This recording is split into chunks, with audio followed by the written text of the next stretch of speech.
Bienvenue sur le premier épisode de Pimprenelle. Je suis super contente que tu aies accepté mon invitation. La première question que je veux te poser, même si je sais qu'on a déjà un petit peu parlé et que tu m'as déjà expliqué ton parcours, c'est est-ce que tu peux te présenter de la manière dont tu le souhaites? Donc, je suis étudiante à l'UNS Lyon et je suis actuellement en stage de recherche à Oxford avec une chercheuse en géographie. Donc à partir du bac, tu as fait prépa Henri IV? Ouais, j'ai fait donc 2 ans de Cagne, donc prépa littéraire. Ouais. Et ensuite, je suis rentrée à l'ENS suite au concours. Et là, je suis à ma 3e année à l'ENS, ce qui correspond à un M2. Ok. Et est-ce que tu peux nous dire un petit peu quel type d'élève tu étais dans ta scolarité, enfin de la primaire au collège, au lycée, etc. Ouais, j'étais une élève sérieuse. Euh, j'aimais beaucoup les matières littéraires. J'avais plus de mal dans les matières dites scientifiques, enfin sciences dures, donc Ok. tout ce qui a trait aux mathématiques, à la physique, etc. Ouais, très vite, il y a cette sorte de dichotomie qui est apparue où j'étais très bonne élève dans certaines matières et plus médiocre dans d'autres. Mhm. Et à partir du moment où j'ai fait une filière littéraire au lycée, puisque c'était encore en France les filières L, S, E, S, Ouais. là j'étais vraiment une bonne élève. Ok. Il y a une question que j'aime bien poser, c'est est-ce que tu avais un rêve quand tu étais enfant? Un rêve en termes de profession. Ouais, ou comment tu t'imaginais, l'idée du bonheur, je sais pas, tout ça, tu vois. Oh, j'étais un enfant très classico-classique avec une éducation assez genrée, etc. Donc je crois que... En fait, c'est marrant que tu me poses la question parce que juste avant de partir, j'ai trié ma chambre à Paris et je suis retombée sur un carnet que je tenais quand j'avais, je sais pas, 7-8 ans, où je Ouais. notais justement comment je me vois plus tard et tout. Et j'ai mis mère de famille nombreuse. Ah, c'est trop Donc, mignon. en fait, je crois que quand j'étais petite, comme j'avais un peu... Enfin, j'aimais bien jouer aux poupées et tout, Mm. je pense, je sais pas, j'étais en mode, c'était trop cool d'avoir plein d'enfants. Donc bon, j'ai un peu évolué sur la question. Ouais. Et comme métier, j'avais mis coiffeuse. Ok. Un peu plus tard, enfin la fin de la primaire, début collège, architecte d'intérieur, designeuse. Ok. Donc je créais des objets, je faisais des faux plans d'appartements. Est-ce que tu peux nous dire un peu plus en quoi consistent tes recherches aujourd'hui? Enfin, Ouais, déjà ton domaine qui est du coup géosocial ou c'est géographie ça. Géographie sociale, donc Ok. en fait c'est un peu à la croisée entre la géographie et la sociologie. Ok. En fait, je m'intéresse vraiment aux humains dans l'espace plus qu'à l'espace en tant que tel, parce qu'il y a tout un champ de la géographie, notamment la géographie environnementale, où c'est vraiment les propriétés physiques d'un espace. Enfin, je crois que je schématise un peu, c'est plus compliqué. Ouais. Mais voilà, moi je m'intéresse vraiment aux humains dans l'espace. Cette année, je travaille sur un sujet tout à fait différent qui est le vieillissement. Et en fait, j'aimerais faire une analyse croisée du vieillissement des immeubles, et notamment des immeubles de hauteur, donc des tours, et le vieillissement physique des personnes qui habitent ces tours, et donc croiser un peu ces deux vieillissements, vieillissement à la fois humain et non humain. Quand est-ce que intégrer Henri IV en tant que prépa est devenu un rêve et un objectif pour toi? Alors, je ne sais pas si c'est un rêve ou un objectif particulier, Ouais. même si c'est vrai que on connaît. Enfin, Henri IV, c'est un nom qui, quand on vient d'un milieu comme le mien, c'est-à-dire avec un capital culturel élevé, c'est un nom qu'on connaît. On sait que c'est associé à quelque chose du prestige, de l'excellence, etc. Et est-ce que tu peux nous raconter un peu ton expérience à Henri IV? Comment c'était? Quel type de camarades tu avais autour de toi? Je sais que tu m'as dit que tu avais des attentes, enfin que t'appréhendais tellement l'intensité de ce programme que t'es un peu déjà préparé au pire, quoi. Mais Ouais. est-ce que tu peux nous en dire un peu plus? Ouais, bah en fait ça s'est relativement bien passé. Pour plusieurs raisons. Déjà, comme tu dis, j'appréhendais tellement, justement avec ce que je t'ai raconté, enfin ce que je viens de raconter, le fait que j'étais dans les dernières prises, etc., que je suis vraiment partie, mais j'étais persuadée que j'irais en fac à la Toussaint, quoi. Ouais. Et donc, en fait, par rapport à mes attentes, c'était moins pire, entre Mm. guillemets. Et je pense aussi que ce qui a joué, c'est le lycée dans lequel j'étais, qui a énormément de défauts, mais qui est un bon lycée pour les bons élèves sur le plan scolaire, académique, et qui prépare bien à la prépa. En fait, c'est une prépa de prépa. Et dans les faits, enfin, j'ai pas de statistiques, mais il y a énormément de gens de ce lycée qui font des prépas. Tes autres camarades aussi, est-ce qu'ils venaient de milieux où ils avaient un capital culturel plutôt élevé, ou est-ce que tu trouves que la population autour de toi, enfin les élèves venaient de milieux divers et variés? Bon, alors globalement, ça reste des milieux avec des capitaux élevés. Après, je pense que la différence avec d'autres types d'études, c'est que c'est principalement le capital culturel et moins le capital économique. Après, comparé au lycée dans lequel j'étais, c'était plus mixte socialement, ce qui peut paraître Ok. étrange parce que je sais pas, ça me paraît Ouais. étrange, mais en fait c'était plus mixte parce qu'il y avait une vraie politique, enfin des quotas de boursiers, etc. Donc il me semble que c'était un quart de boursiers. Et empiriquement, ça se vérifiait plus ou moins. Voilà, après, oui, ça reste généralement un certain capital culturel et racialement, Mhm. il n'y avait pas de noirs. Enfin, Ouais. c'est dit de manière hyper crue, mais ma première année, j'en avais pas du tout dans ma classe et j'avais peut-être genre 2-3 personnes d'origine arabe et 2-3 personnes d'origine asiatique. Mhm. Et en deuxième année, il y avait genre un noir dans la classe et c'était en mode il y en a un. Ouais. Enfin, c'est vrai que plus j'avançais dans mes études, moins j'avais c'est vrai, de personnes racialisées. Mhm. Et c'est vrai que quand tu prends un peu de recul dessus, tu te dis qu'il y a quand même un problème, peut-être. Je sais Mhm. pas. Mais donc, ils ont quand même instauré une politique de quotas à Henri IV. Ouais, alors après, Ouais. à voir dans quelle mesure ça marche ou pas, mais je pense qu'ils font des efforts. Mhm. Voilà, après, Tu sais à qui elle s'applique, cette politique de quotas? Tu sais, je ouais. sais pas du tout. Enfin, je saurais vraiment pas t'en dire plus. J'essaie de faire un peu de recherche là-dessus, ça Ouais, m'intéresse. ouais, non, mais Parce carrément. Enfin, je que, pense que ouais. c'est une politique. Et c'est très bien qu'ils le mettent en place, etc. Mais je sais pas dans quelle mesure ça fonctionne et est-ce que l'écrémage se fait pas après. Parce qu'il y a pas mal de gens qui abandonnent entre guillemets en Ouais. prépa. Je sais pas s'il y a enfin, ce serait intéressant de voir s'il y a un lien entre eux. Est-ce que c'est les boursiers et boursières qui abandonnent le plus? Est-ce qu'à la fin, les boursiers et boursières arrivent autant à réussir au concours? Et ça, je sais pas du tout. Ouais. Euh, ma, ma théorie, c'est que je pense pas que ça suffise. Enfin, Ouais. encore une fois, je prends mon exemple, mais j'ai eu la chance de pouvoir rester chez mes parents en prépa. C'était du temps que je gagnais dans les tâches ménagères, j'avais pas le stress de devoir gérer un appart, de devoir gérer un budget, Mhm. qui est un stress qu'ont les boursiers et boursières, devoir gérer leur Ouais. budget, devoir gérer leur appart, et pas que les boursiers et boursières d'ailleurs, les gens qui viennent d'ailleurs que Paris. Et c'est un stress, c'est vrai, que j'avais pas, et je pense qu'il y a des discriminations qui se jouent à ce niveau-là aussi. Ouais, clairement. Et toi, t'en penses quoi des politiques de quotas? Parce que tu vois, je sais qu'aux États-Unis, par exemple, c'est un truc qu'ils mettent énormément en place. Mm.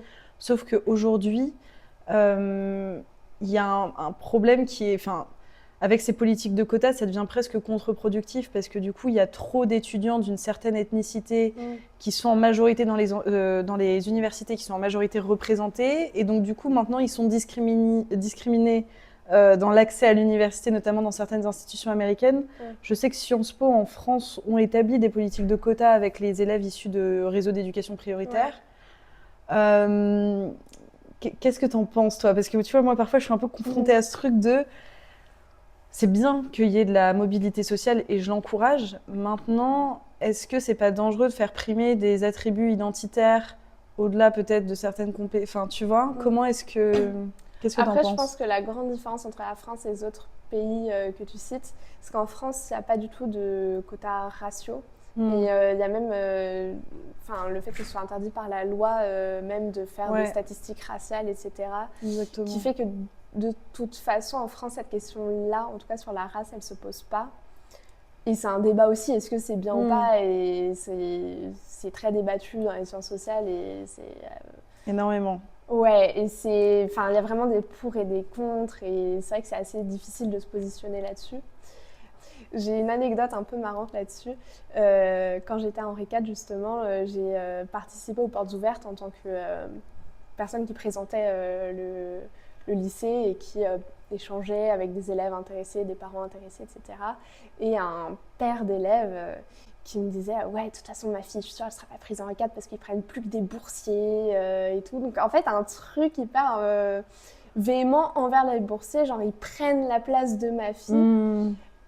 Et ça, c'est un discours que j'ai entendu parfois oui, ils prennent un discours, ils prennent sur des critères autres que le mérite scolaire et des critères économiques, etc. Ouais, mais bon, est-ce que le mérite existe déjà? Enfin, voilà, tu vois, voilà. remettons les choses à leur place, quoi, aussi. Non, je trouve que c'est des dynamiques qui sont hyper intéressantes. Et la question de la race, je trouve que c'est très compliqué d'avoir un avis clair là-dessus, parce que forcément, c'est des enjeux qui sont complexes, mais qui sont pas, je pense, insolubles dans le sens où je pense qu'on peut en parler. Tu vois, par exemple, dans les REP, à partir du moment où ça a été établi, donc dans les années 80 jusqu'à aujourd'hui, la population qui est concernée par ces écoles a complètement changé, tu vois. On parle plus de classe ouvrière ou quoi, on parle surtout de diversité où effectivement il y a des ethnicités hyper diverses qui sont dans les REPS qu'il n'y avait pas par exemple peut-être dans les années 80 ou du moins beaucoup moins. Et aujourd'hui, il y a plein de recherches sociologiques qui montrent qu'il y a énormément de problèmes liés à la culture entre les élèves et les profs. Et on n'adresse pas ces problèmes, un peu peut-être sous couvert d'universalisme. Et je me demande aussi, c'est une petite digression, mais en réalité pas trop, à l'ENS, est-ce que c'était déjà plus mix en termes de population qu'à Henri IV? Une fois arrivé à l'ENS, ouais, comparé à Henri IV, est-ce que tu trouvais qu'il y avait... non, du tout, je dirais que c'était pire, justement à cause de cet écrémage peut-être dont je parle, le fait qu'ils font rentrer pas mal de boursiers en classe prépa, mais est-ce qu'ils réussissent autant que les autres au moment du concours? J'en suis pas sûre. Et à l'ENS, je connais pas exactement leur politique de boursiers, etc. Mais non, c'est pas très mixte socialement. Gros capital culturel, énormément d'enfants de profs.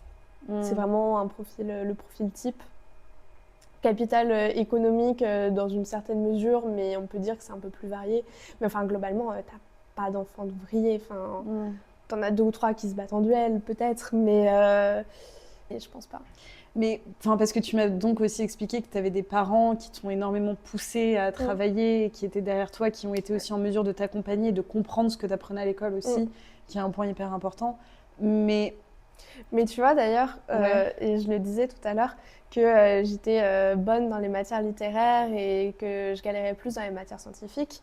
Mes parents sont plus littéraires et pas très scientifiques. Donc en fait, c'est aussi parce que à table, on avait plus des conversations sur qu'est-ce qu'on lit en ce moment, quel film on a vu, etc. On n'avait jamais des conversations, je sais pas, sur les nouvelles avancées scientifiques. Et donc, tu vois, typiquement pour corroborer ce que je dis sur le fait que je pense pas que j'aurais autant réussi si j'avais été dans un milieu plus faible culturellement, c'est le fait que je manquais de culture scientifique.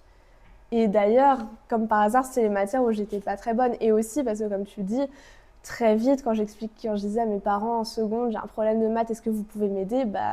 Ils me regardaient en mode, désolé, mais ça va pas... là, on peut pas t'aider. Tu trouves pas qu'il y a un truc un peu injuste là-dedans, parce que tu as quand même beaucoup travaillé, tu vois, pour accomplir tout ça et tout, et selon cette vision très déterministe, on pourrait dire, finalement, je suis que le résultat d'un contexte, tu vois, mais t'es pas qu'un résultat, il y a aussi beaucoup une question d'agentivité là-dedans, dans le sens où tu vois, tu as travaillé pour ce que tu as eu et t'as eu plein de prédispositions formidables, mais je pense que moi je trouve que c'est hyper dur de dire à quelqu'un dans ta situation, t'as pas de mérite selon la sociologie, ou à l'inverse de dire à quelqu'un qui échoue dans le système, c'est pas de ta faute, c'est le système. Tu vois, je trouve que ces visions-là parfois que peut amener des sociologies, la sociologie qui est hyper déterministe, je la trouve un petit peu parfois injuste dans le sens où elle néglige complètement l'agentivité des gens. Mais qu'est-ce que tu penses de ça Est-ce que tu penses qu'il y a quand même un peu de place à la méritocratie? Non, mais je dis pas que j'ai aucun mérite. Enfin, j'ai beaucoup travaillé. J'ai vraiment l'impression, tu sais, d'être les personnes qui disent c'est normal que je gagne beaucoup d'argent, c'est parce que je me lève à 6 heures tous les matins. Non, mais je vois ce que tu veux dire. Non, mais je sais que j'ai quand même beaucoup travaillé et que si j'avais pas autant travaillé et mis aussi de ma personne, j'aurais pas réussi. Donc, je pense avoir une part de mérite. Mais il n'y a pas que ça. Et je pense qu'il faut avoir aussi un point de vue nuancé. Et du coup, oui, je pense que les gens ont une certaine agentivité, bien sûr. Mais après, quelle place à l'agentivité? Non, franchement, c'est une bonne question. Je ne saurais pas exactement te dire. Puis ça dépend aussi même d'autres éléments, de sur quel professeur tu tombes. Il suffit que tu tombes sur un professeur qui te dégoûte de l'école et tu auras beau avoir des parents hyper derrière toi, ça marche pas. Ou c'est bête, mais aussi là, j'ai l'impression d'être une vieille mamie en mode les fréquentations, ça joue beaucoup. Mais je sais pas, si tu te chépotes avec une bande de personnes qui je sais pas, sont pas du tout dans les études, tu peux être amené à t'en désintéresser. Enfin, je sais pas, je veux dire, il y a plein d'autres éléments qui jouent aussi dans ton parcours personnel. Moi aussi, parce que c'était une concordance de choses, c'est aussi parce que j'avais des amis qui eux-mêmes étaient assez intello, etc. Et si je te demandais de définir la réussite scolaire dans le système français, qu'est-ce que la réussite genre à l'école? Dans le système scolaire français? Ouais. Mais j'ai envie de te dire un truc qui est peut-être un peu trivial, mais genre c'est juste avoir des bonnes notes. Enfin, c'est comme ça. Académique en tout cas, ça se réduit aux notes. Ah bah oui. Ouais. Enfin, la réussite scolaire en France, on la porte vraiment sur les notes et c'est est-ce que tu seras premier de classe, quoi. Après, encore une fois, peut-être que j'ai le biais concours, etc., où t'es classé. Enfin, l'ENS, c'est un concours où t'es classé, où t'as, je sais plus, 30 candidats et puis c'est tout. Ouais. Donc, t'as quand même ce truc de classement. Et puis, du coup, en prépa, tu vas un peu savoir comment t'es classé dans la classe. Et avant d'entrer en prépa, comme on dit, pour faire prépa, il faut être dans le top 3 de la classe. Est-ce qu'au lycée, t'es 3e de classe? Et du coup, c'est vrai que ça revient très vite, il y a la question du classement qui vient. Et toi, ça t'a jamais paralysé, ce côté compétition, ce côté classement? Je sais que ça peut être un moteur pour certains, et pour d'autres, ça peut être une vraie source d'anxiété qui va en fait les empêcher simplement de s'engager dans leur éducation, quoi. Ouais, je comprends totalement que ça puisse paralyser. Après, moi, c'était pas mon cas parce que je fonctionne vachement à la compétition. Ouais, t'es compétitive? Ça dépend des domaines, mais je pense que dans le domaine scolaire, j'avais goût à la compétition. Enfin, pas la compétition, en mode je vais arracher les pages des cahiers pour que les autres. Oui, c'est un peu le genre de légende. C'est un peu les légendes urbaines qu'on entend. Donc, pas du tout dans ce sens-là, plus vis-à-vis de moi-même, en fait. En mode, je sais pas, si j'avais 15 à contrôle, je me disais la prochaine fois, je vais avoir 16. Enfin, c'était plus comme ça plutôt que vis-à-vis des autres. Plutôt sain, t'étais pas dans un truc de tu te comparais tout le temps et tout, ok. Non. Après, ça arrive forcément, bien sûr, qu'il y a des moments où tu te compares et tu te dis, ah putain, mon pote, il a travaillé 2 heures, il a eu 18, moi j'ai travaillé 3 heures, j'ai eu 15, des trucs comme ça, un peu à la con. Donc si, bien sûr qu'il y a la comparaison, après, personnellement, c'était quelque chose... En fait, je t'ai dit aussi que j'avais tendance à pas mal à procrastiner, à être, je pense être quelqu'un d'assez paresseux. Si je peux faire le moins possible, je fais le moins possible. Et du coup, s'il n'y a pas d'enjeu à la clé, je ne vais pas travailler. Okay. Et donc, en fait, il y avait le côté aussi avoir un objectif, avoir des enjeux. Et c'est vrai que du coup, se fixer des objectifs. Ouais. Et généralement, c'est plutôt des objectifs de notes que des objectifs de classement. Mais en vrai, je pense quand même que de manière plus ou moins consciente, je vais toujours être dans les meilleurs de classe. C'est comme un peu la carotte au bout de la ficelle. Mais c'est carrément la carotte, c'est carrément la politique de la carotte. Et qui, en vrai, est pas très sain, mais bon, je plaide coupable. Non, mais tu vois, moi, je comprends vachement que la compétition puisse être un vrai moteur et un truc qui te fait bosser. Mais à la fois, parfois, je m'interroge sur est-ce que la compétition scolaire est compatible avec les idéaux de justice, tu vois? Ah oui, oui. Parce que tu vois, s'il y a un premier, il faut qu'il y ait un dernier, ça va avec. Donc forcément, s'il faut qu'il y ait un classement, s'il faut qu'il y ait une certaine compétition, il faut aussi qu'il y en ait qui soient écrasés par ça, tu vois. Et souvent, tu vois, on prône l'éducation, enfin, sur un discours un peu, tu vois, médiatique, culturel, etc., comme un moteur de mobilité sociale, etc. Et puis bon, quand tu creuses un peu, tu vois qu'en fait, ça reproduit les injustices sociales, que c'est pas trop ça. Et en Finlande, je sais qu'ils ont un système scolaire où en fait, ils ont arrêté les examens standardisés jusqu'à, je crois, 13-14 ans. Donc ça veut dire que déjà, les élèves commencent assez tard leur éducation, à 7 ans. Ouais. Et puis, ils n'ont pas de notes, ils n'ont pas de classement. Mm. Et moi, a priori, avant de savoir ça, je me disais, mais non, mais s'ils n'ont pas de compétition, ils vont pas être motivés, tu vois. Mais en fait, non, ils sont plutôt motivés. Ouais. Il y a Est-ce qu'il y a autre chose du coup qui les motive ou J'ai jamais vécu en Finlande. Je suis jamais allée en Finlande pour voir comment les discours autour de l'école, etc., qu'est-ce qui les motive. Mais je pense qu'il y a simplement un truc de, bah, il faut le faire, tu vois, de l'ordre du devoir. Et puis, je sais qu'il y a beaucoup plus de... Le travail est plus collaboratif. Ouais. C'est plus des projets de groupe, c'est plus de l'amusement, plus de la curiosité, etc. Après, en revanche, ils ont des examens un peu plus standardisés, mais quand même beaucoup moins qu'en France. Tu vois, nous, en France, on est mais en noté France, ouais, dès le CP, je crois, hein, on a des notes. Hein, sur les dictées et tout. Et même en maternelle, nous, on avait genre des nuages, des soleils et tout. Ouais, bon, tu après, vois, c'est plus soft, mais... un système de récompense. Ouais, et quand t'as un nuage, t'es pas très content, et quand t'as un soleil, c'est cool. Ouais, bah ouais, non, mais tu vois, moi, je trouve ça fou parce que c'est aussi ce qu'on m'a appris quand on m'a formée à la pédagogie. On me disait, c'est hyper important de faire du renforcement positif et négatif aux enfants.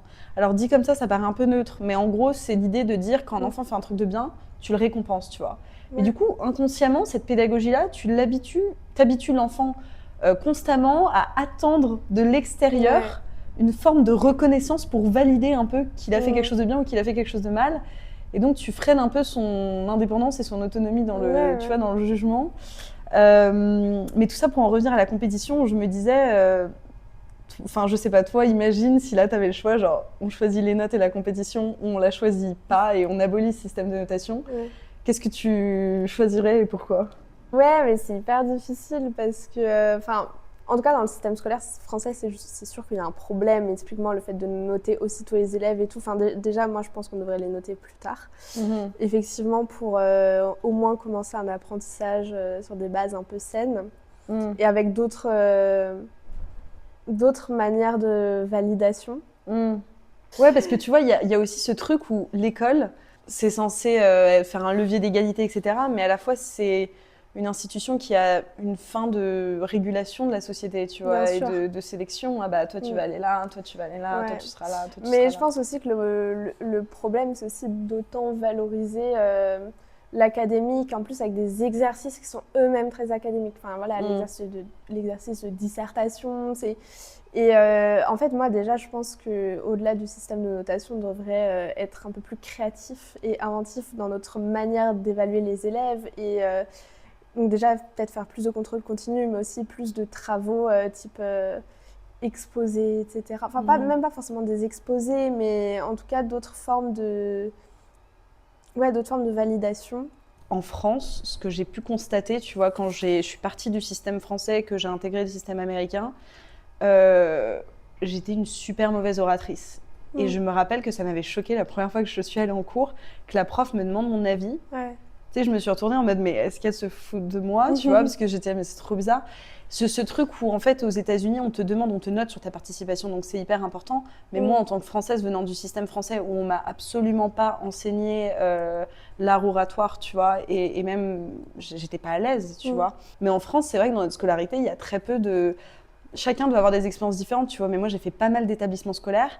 J'ai jamais levé la main, je pense, pendant 7 ans, tu vois, et ça m'a pas posé problème. D'autres trucs m'ont posé problème, mais ça, en tout cas. Et c'est vrai que la participation, c'est un truc en France, on n'est pas hyper encouragé à le faire, alors que c'est un mode d'apprentissage. Je sais que moi, tu vois, pour apprendre mes cours, je les récite à mon mur. C'est hyper bizarre, mais chacun ses techniques. Tu vois, genre, et donc c'est un mode d'apprentissage aussi, et ça pourrait être une méthode, un mode par lequel on pourrait évaluer des élèves, par exemple leur capacité à restituer un concept, etc. Je crois que, est-ce que l'ENS, il y avait des concours oraux Ouais. T'as une première vague d'épreuves écrites, et donc à partir de là, t'as des admissibles, et pour être admis, il faut passer un certain nombre d'oraux. Ouais. Et, mais en fait, on prépa avec ce qu'on appelle l'école. Je sais pas si t'es familière avec j'ai un pote qui a fait prépa qui me parlait d'école, le voilà. samedi ou je sais plus quand. Non, ça dépend des lycées, des profs, etc. Mais généralement, c'est un peu éparpillé dans la semaine. Tu varies les plaisirs et tu prépares 1 heure généralement. Après, tu as une demi-heure de passage, 20 minutes où tu parles. Et 10 minutes où on te pose des questions. Et donc ça, tu trouves que ça t'a vraiment entraîné? Enfin, du coup, j'imagine que oui, mais pour l'entrée à l'ENS, au concours. Oui. Mais avant ça, est-ce que tu avais été stimulée, toi, dans ton lycée, à parler Une moyenne, je pense, classique. C'est-à-dire pas très souvent, mais un peu quand même. Mais justement, il y a un truc aussi que je voulais aborder, c'est la discrimination un peu banalisée dans le système éducatif français. Et je m'interroge sur toi, ton expérience donc dans des lycées privés, même à Henri IV, où tu vois à l'ENS, je sais pas, peut-être à l'ENS un peu moins, mais est-ce que tu as eu des expériences de discrimination où tu t'es dit en mode waouh? Discrimination, genre vis-à-vis de moi ou de toi ou que tu as pu témoigner, tu vois, genre en fait, une discrimination qui vient vraiment du fait de cette hiérarchie entre l'élève et le professeur, tu vois, où le professeur se permet des choses. Alors j'ai évidemment moult anecdotes, mais alors juste un truc que j'ai remarqué il y a pas longtemps en scrollant sur TikTok. Une fille qui disait « Oh, j'ai appris un truc de ouf, il y a des établissements scolaires où la remise des bulletins est publique. » Et genre le directeur ou la directrice vient dans la classe et elle remet publiquement les bulletins. Ouais, moi j'avais ça. Voilà, et moi j'étais en mode mais c'est la norme ça. Et du coup après j'ai envoyé un message à mes potes en mode hey, mais les gars on est d'accord, c'est normal que la remise des bulletins soit publique et tout. Et ça m'avait choqué qu'une fille puisse s'en étonner.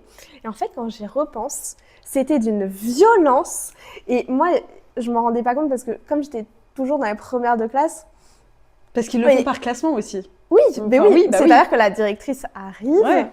Avec la pile de bulletins, elle fait un peu le commentaire général de la classe. Généralement, on était, comme par hasard, une mauvaise classe. C'était rarement amélioratif. Voilà, c'est jamais assez. Et après, alors, je crois que c'était par ordre alphabétique. Et oui, et puis au début, elle dit, bah voilà, il y a eu 3 félicitations, 4 honorables, et puis 3 avertissements discipline. Enfin, et après, elle passe en revue les élèves un par un. Alors moi, comme j'étais un peu, j'ai un peu eu le truc de l'intello de la classe, du coup j'étais pas très populaire, on va dire. J'étais un peu moquée parfois en mode la petite intello et tout. C'était jamais hyper méchant, mais bon, on va dire que c'était pas mon shining moment quoi, le primaire collège. Et du coup, c'est vrai que j'aimais bien la remise des bulletins. Et maintenant que j'y repense avec du recul, c'est un peu pervers, mais c'était le moment où les gens qui se moquaient de moi étaient un peu dans la merde parce qu'ils se prenaient des avertissements. Et moi, c'était le moment où je shinais un peu parce que la directrice disait très bon travail et tout. Et du coup, moi, j'aimais bien ces moments-là. Mais tu vois, même pour toi, parce que bon, sur le moment, tu l'as pris comme on te donne de la valeur et tout, mais en vrai, ça a aussi permis à ce qu'on te catégorise comme cette petite intello, parce que sinon, bien sûr. Les gens auraient potentiellement pas su tes notes, etc. Après, je pense quand même que tu as le truc de la petite intello, je le portais un peu sur moi et ça se voyait dans ma façon d'agir voilà, genre tu lis des livres dans la cour et puis ça sait les notes au primaire. T'étais le genre de personne à lire des livres dans la cour de récré? Ouais, j'étais ce genre de meuf. Je préférais aller au CDI que traîner dans la cour. Donc ce qui me donnait l'image d'une meuf un peu intello. Ouais, un peu intello. Première de classe. Mais ça, c'est vrai que c'est assez fou, je trouve. Moi, j'étais dans une école à un moment où carrément, c'était toutes les 2 semaines ces trucs de bulletins. Et je sais pas si toi, t'avais ça, mais moi, ça dépendait des écoles dans lesquelles j'étais. Mais parfois, je me rappelle, j'ai fait une année dans une école assez hardcore. Et là, c'était vraiment pas stylé si t'étais pas dans les derniers, quoi. Genre, c'était qui sera le dernier, tu vois. Et mais je vois le truc où en fait, tu prends le truc complètement à contre-pied, t'as un truc, et notamment... Je pense que c'est très genré, notamment chez les mecs, un peu en mode. Mais complètement. J'ai eu un avertissement comportement. Et t'es un peu un mec stylé parce que ça fait. Enfin, j'abuse en vrai. Mais non, mais c'est vrai. Je pense qu'il y avait un peu une forme de c'est parce que j'ai fait une grosse bêtise et vas-y, Mais tu sais qu'il y a un chercheur aux États-Unis, il a fait une recherche que j'adore sur l'échec scolaire justement. Ouais. Ça s'appelle genre accomplir l'échec. Et en fait, c'est hyper marrant parce qu'il parle notamment des minorités ethniques aux États-Unis, où en fait, acquérir l'échec comme ça, comme un accomplissement, c'est une manière de résister à un système qui est injuste envers toi. Oui. Et moi, l'école où il y avait ce phénomène-là, où genre c'était hyper stylé d'être en échec, c'était une école qui était faite pour les gens en échec scolaire, tu vois. Et qui était faite pour les gens qui galéraient dans le système et tout, même si de façade, c'était un truc un peu... c'était une boîte à bac, quoi. T'avais ce truc-là où... personne n'aimait l'école, tout le monde était d'accord là-dessus. Et si t'étais bon à l'école, en fait, c'était un peu essayer d'encenser un système qui va pas dans ton sens, donc être une sorte de collabo, tu vois. Ouais, Et donc il y avait vraiment ce truc renversé. Mais c'est vrai que et dans cette école, la discrimination, mais j'en parle même pas. Mais je pense que faut pas faire de ce cas une généralité parce que c'est vraiment une petite école un peu privée, machin, un truc et tout. Mais est-ce que du coup, t'as d'autres exemples, mis à part ce truc-là assez traditionnel? Tu sais que je pense qu'aux États-Unis, on leur dit ça. Mais ils pètent un câble. Hein, oui, non, mais c'est vrai qu'avec du recul, c'est aberrant de faire ça. Enfin, ouais. Mais non, d'autres exemples de discrimination, j'en ai plein. Vis-à-vis de mon exemple, du coup, comme je l'ai répété plusieurs fois, les matières scientifiques, c'était pas trop mon truc. Et moi, j'ai un prof en seconde qui m'a vraiment fait la misère. J'ai même plus d'exemple exactement de ce qu'il m'avait fait, mais il m'a fait pleurer une fois au tableau pendant un exercice parce qu'il comprenait pas que je comprenne pas et devant toute la classe il m'avait gueulé dessus quoi. En gros il m'avait accusé de pas avoir bien fait mes devoirs, etc. Mais parce qu'en fait j'étais tellement tétanisée devant lui, il me faisait tellement peur que même quand j'avais fait mes devoirs et que j'avais la réponse, je n'osais même pas lui dire et du coup il pensait que j'avais pas fait les devoirs alors qu'en fait si, enfin c'était que des espèces de quiproquos comme ça. Et un jour j'ai eu le malheur de m'endormir à un de ses cours, c'était le lundi matin à 8h. Ouais, ça fait pas plaisir ça. Et là, vraiment, l'humiliation, je me suis fait engueuler comme un poisson pourri. Il m'a dit, pour demain, tu m'apportes... il m'avait donné genre 40 exercices à faire, enfin un truc inhumain. Du coup, heureusement, mes copines m'avaient aidée, donc on avait passé l'après-midi à faire les exercices ensemble. T'avais des bonnes copines. Hein. J'avais des bonnes copines. Et le lendemain, je vais le voir toute tremblante avec mes 15 feuilles d'exercices. Il les a pris, il les a jetées à la poubelle sans les regarder.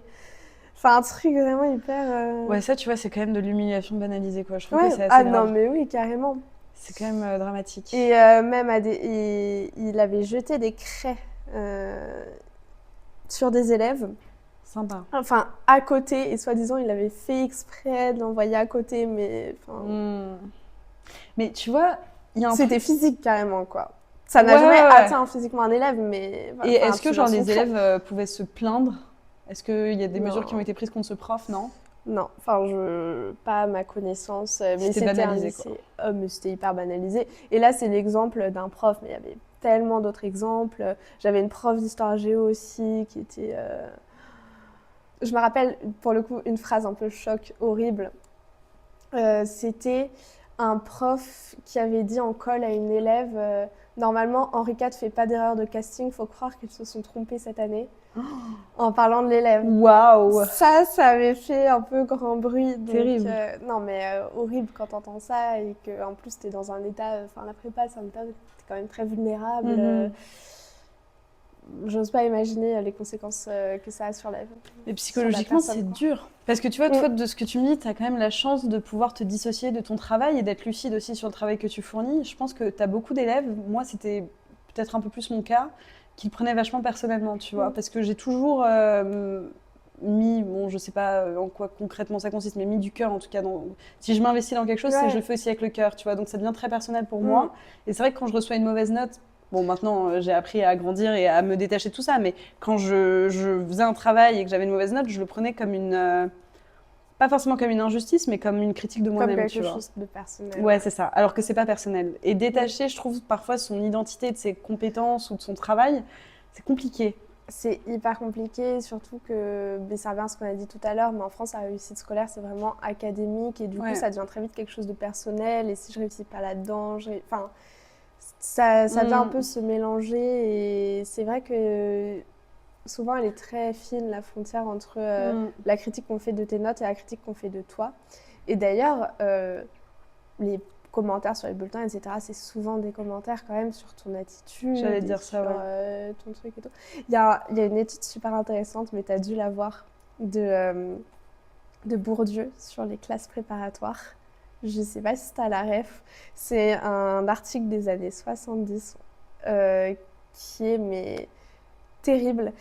Où en fait, il prend plein de commentaires et je crois qu'en plus, c'est qu'avec des filles. Ok. T'as le nom ou pas de... Je pourrais la retrouver. Il me semble que en fait, c'est sur le corps professoral. Je crois que c'est les catégories d'entendement du corps professoral, un truc comme ça. Je vais noter. En fait, plus largement, l'article vise à expliquer un peu l'entre-soi entre les profs, etc. Bon, ça fait plusieurs mois que j'ai lu, donc c'est plus très clair. Mais comment les profs se cooptent entre eux, etc. Et en fait, il inscrit ça dans le temps long. Et donc, l'article commence par une analyse des classes préparatoires et ensuite de l'ENS. Et ensuite des profs dans le milieu universitaire. Et en fait, pour son étude des classes préparatoires, il prend toute une série de commentaires sur des copies. Et ensuite, il prend le milieu social dont sont issus les élèves et donc la profession des parents. Donc genre ouvrier, après il fait profession intermédiaire, et ensuite SSP+, etc. Donc il fait un tableau à double entrée avec d'un côté les commentaires en allant du plus péjoratif au plus amélioratif et après les catégories socio-professionnelles des parents. Et à partir de ça, il établit des récurrences. Et en fait, il se rend compte que les filles issues des milieux plus populaires ont beaucoup plus de commentaires négatifs, et y compris sur leur personne en tant que telle. Et c'est des commentaires, c'est tellement violent, c'est des trucs genre vulgaires, niais, futiles, que des trucs comme ça. Et en fait, il explique que c'est principalement des adjectifs qui portent sur la personnalité, enfin sur l'attitude générale, sur l'existence de l'élève plus sur la qualité de son travail en tant que tel. Et il analyse ça comme, en fait, les profs voient que l'élève, par sa façon de parler, de s'habiller, de se comporter, etc., n'est pas bourgeois.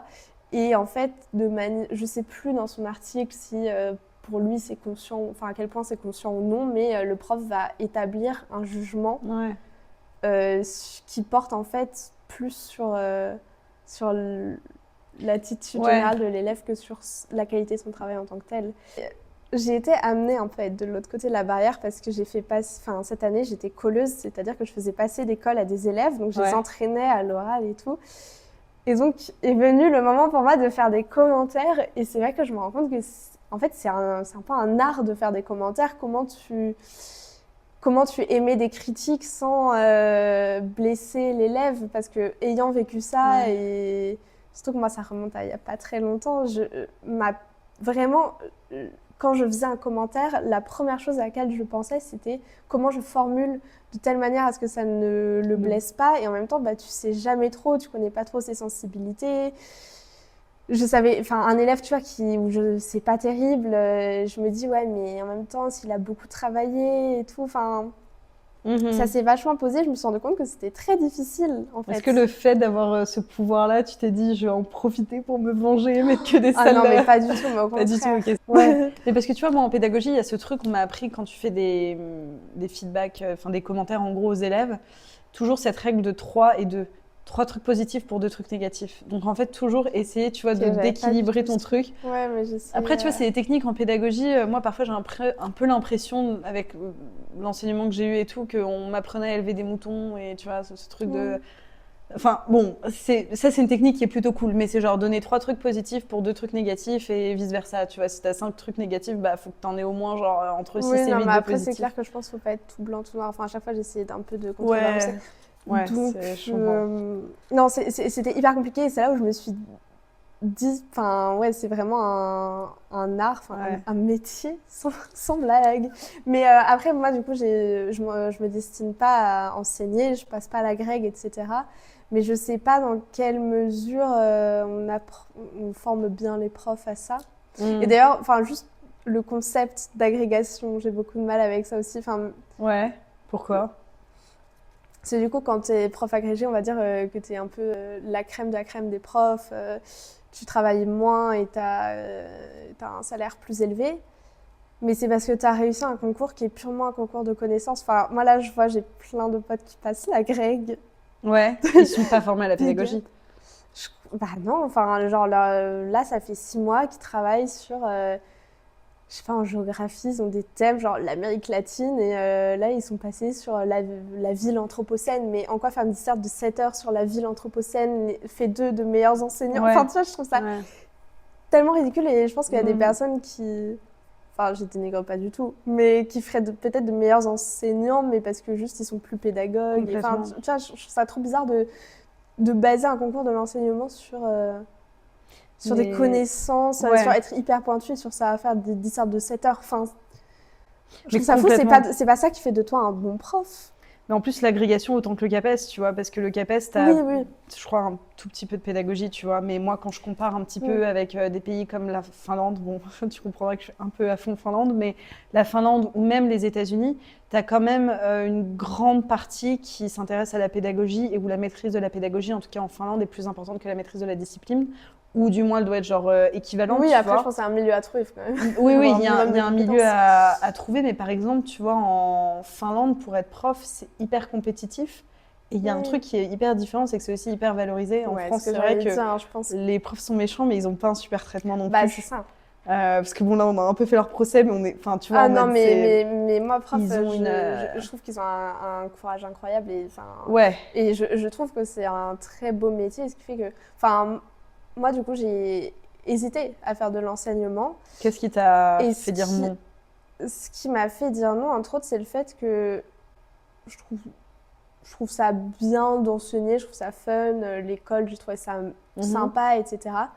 Mais je me sens pas passionnée par l'enseignement et j'ai l'impression que c'est tellement dur aujourd'hui d'être enseignant que si t'es pas hyper passionné, que c'est pas vraiment ton kiff absolu enfin ton kiff absolu, j'abuse peut-être, mais si Je si t'as comprends. vraiment pas cette fibre-là, c'est t'es en dépression au bout de 2 ans quoi. Ouais, Enfin, c'est ça pas c'est ce un... truc-là où je me dis et je pense que si c'était un métier qui était valorisé et assez agréable, peut-être que je me serais dit, bon, en vrai, je trouve ça cool en fait, je trouve que l'idée de transmission, etc., est super. Je comprends ce que tu veux dire, mais il y a un truc aussi qui m'étonne vachement, tu vois, mais même quand on s'est rencontrés, que tu m'as dit que tu faisais de la recherche, j'ai tout de suite été hyper intriguée parce que moi, ce que j'ai compris de mes potes qui sont dans des facs à Paris, tu vois, genre la Sorbonne, Assas, mais même, tu vois, des trucs genre la Cato, etc., il n'y a pas du tout de formation à la recherche.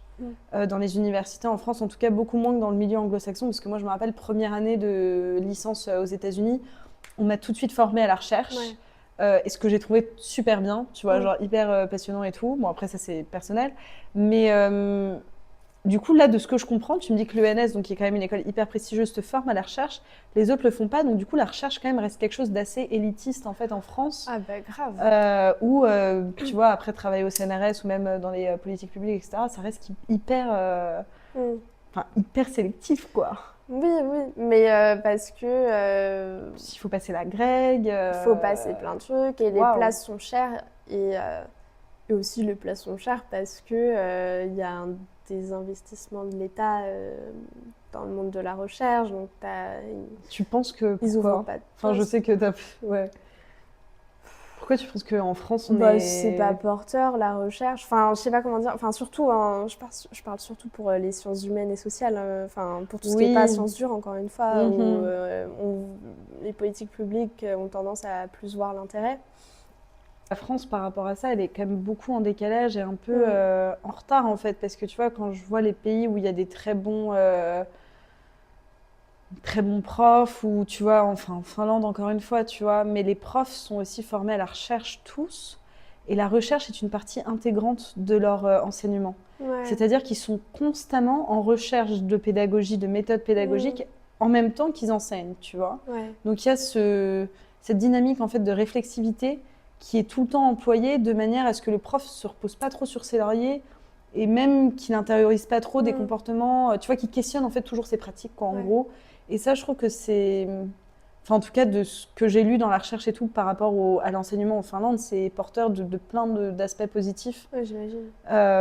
Autant pour les profs qui, du coup, dédient plus de leur temps autant à la recherche qu'à l'enseignement. Et il y a beaucoup plus d'autonomie des élèves. Et en fait, les cours et le moment que tu as en présentiel avec un prof, euh, et concentré vraiment sur un truc pédagogique plus renforcé qu'en France où tu vois, c'est vraiment des lectures où le prof il te déroule son savoir Ouais, et les élèves c'est hyper l'assimilent. vertical. Ouais, hyper vertical. Et donc eux, ils ont quand même une dynamique, je trouve, qui, tu vois, et c'est multifactoriel, mais il y a ce truc aussi de la recherche qui est intégrant dans leur apprentissage, dans leur formation, etc. Ensuite, les profs ont tous un doctorat, tu vois. Ouais. Donc, ils ont déjà plus, il n'y a pas le CAPAS, etc. Et ensuite, la maîtrise de la pédagogie est tout aussi importante que la maîtrise de leur sujet, qui me paraît quand même clé. Et je trouve que c'est fou en France qu'on n'ait pas ça, tu vois, parce que, tu vois, comme les commentaires, moi, je me rappelle un truc qui m'a marqué quand j'ai postulé aux États-Unis. J'ai montré à une copine mon bulletin scolaire.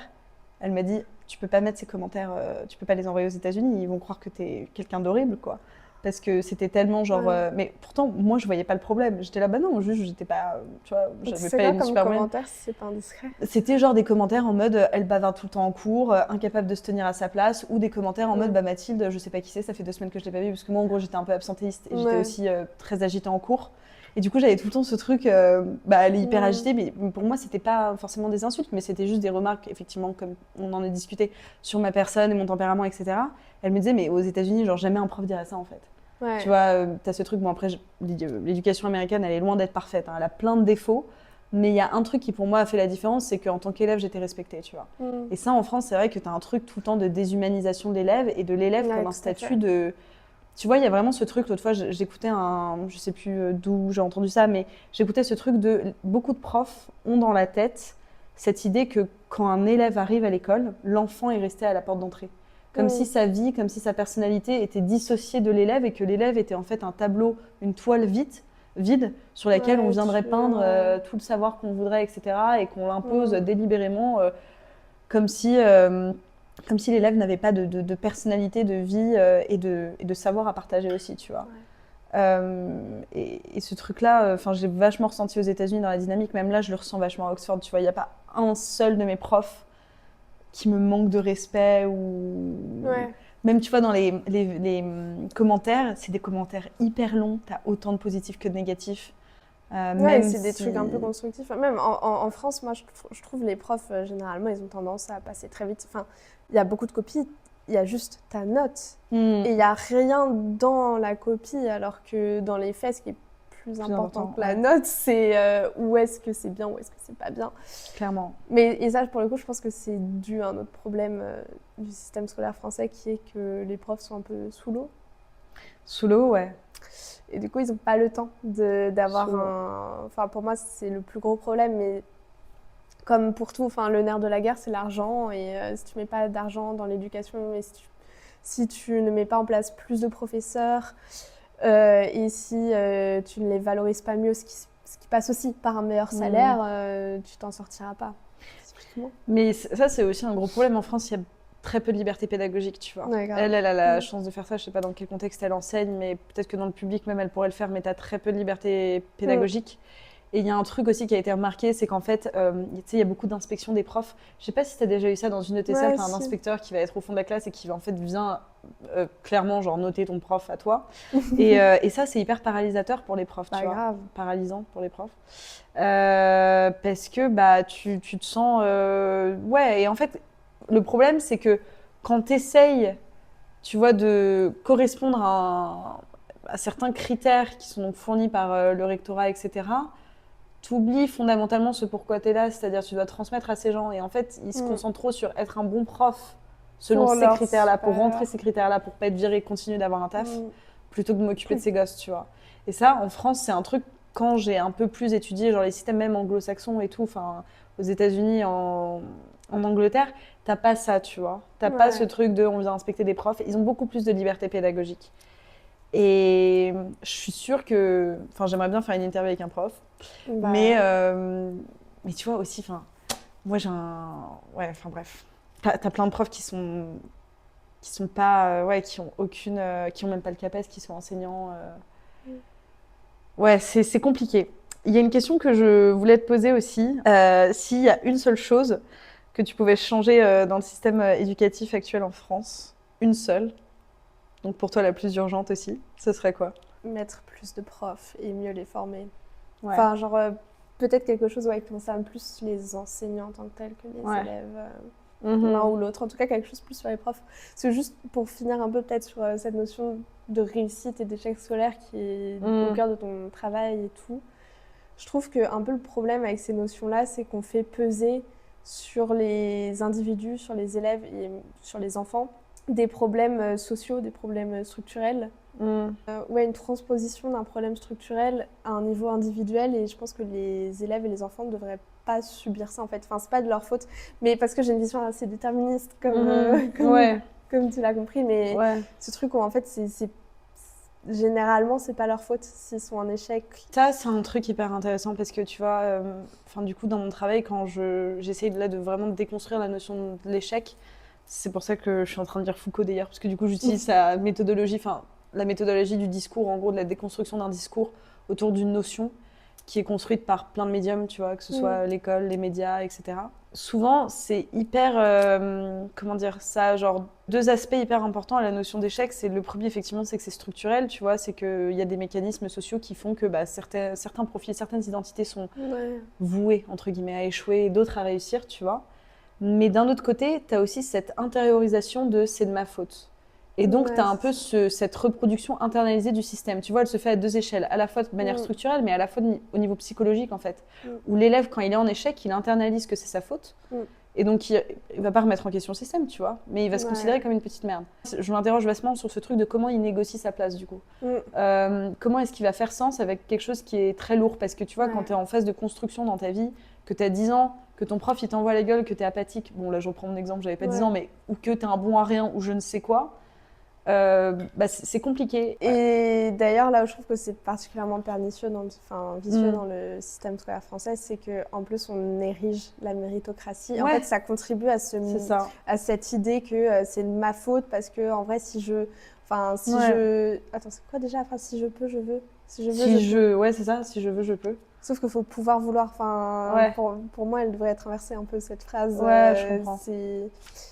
Et du coup, tu as ce truc où ça remet encore plus la faute sur toi, ce mythe de la méritocratie, etc. Donc, c'est là où je trouve que c'est encore plus vicieux. C'est ce truc, oui, vous avez toutes vos chances, hein, alors qu'en fait, non, pas du tout. Et tu vois, à mesure que je lis les trucs de sociologie et tout, notamment là, du coup, tout à l'heure, je suis en train de lire le truc de Foucault, je me posais la question de la responsabilité, parce que donc il parle bien de ce biopouvoir qui est ancré dans les lois, qui exerce un certain pouvoir. Ouais, ça doit être Foucault, mais sur notre emploi du temps, dans tout ça. Donc, en fait, comment est-ce qu'on est opprimé par plein de facteurs qui sont plus ou moins tangibles ou non. Et en fait, je me disais, mais en fait, à qui la faute? Je pense pas que, tu vois, Macron, il se lève le matin et il se dit en mode... Je vais les opprimer, tu vois, genre je pense pas qu'il y a un truc aussi malveillant, c'est un truc qui se construit avec le temps. Non, mais bien sûr, je pense qu'il n'y a pas de coupable et en même temps, l'État, c'est forcément un peu coercitif, je sais pas. Et oui, c'est ça, et j'ai pensé au concept de Gramsci, hégémonie culturelle, qui dit que la conquête en gros du pouvoir présuppose celle de l'opinion publique et que tu as toujours un peu une forme de consentement, etc. Donc, ce que j'ai bien aimé avec cette définition-là, c'est que c'est pas, t'as pas une responsabilité précise de bien sûr. ceux qui sont en haut, t'as un peu un truc collectif. Oui. Et l'importance des discours qu'on émet, tu vois, la manière dont on parle. Tu vois, si t'as un enfant en échec scolaire, ou tu vois, si, je sais pas, plus tard, imagine, je sais pas, t'as 40 ans, t'as des enfants, et t'as une pote à toi qui vient te voir, qui dit, putain, mon gosse, il galère à l'école. Que tu sois pas là en mode il faut qu'il se mette un petit coup de pied aux fesses, tu vois, ces discours-là qui vont entretenir en fait des mécanismes aussi sociaux, tu vois. Comment nous, individuellement, on a aussi, je pense, ce pouvoir de changer ça, et c'est pour ça que je pense que le discours est hyper important.